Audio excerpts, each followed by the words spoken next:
Welcome to our channel. Today we how to authenticate Hyundai Bluelink for EV status checks, detailed guide step by step clearly.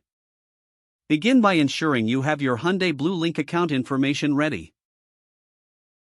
Access the official Hyundai Bluelink website or open the mobile app.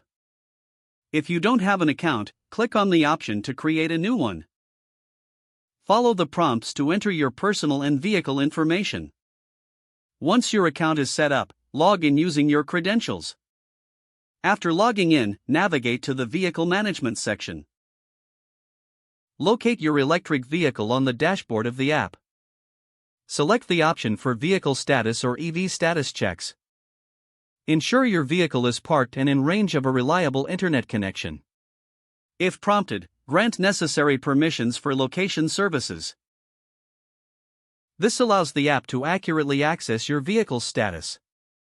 Look for the option labeled Check Status or similar. Tap on it to begin the authentication process. The app will communicate with your vehicle to retrieve information. This may take a few moments, so please be patient.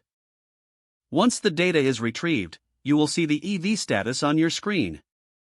This status typically includes battery level, charging status, and range.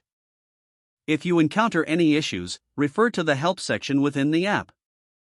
You can also reset your connection by logging out and then logging back in. For additional assistance, consider contacting Hyundai customer support.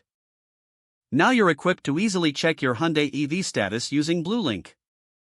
If the page does not load, refresh the browser or try again in a private or incognito window. Make sure you are using the correct email address, then retype it carefully to avoid small typos.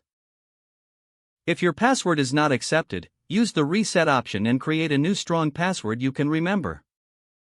Check your spam folder for verification or security emails, then complete any requested confirmation steps.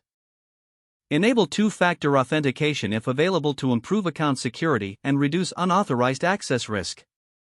After signing in, review your profile details so your contact information and settings are accurate and current.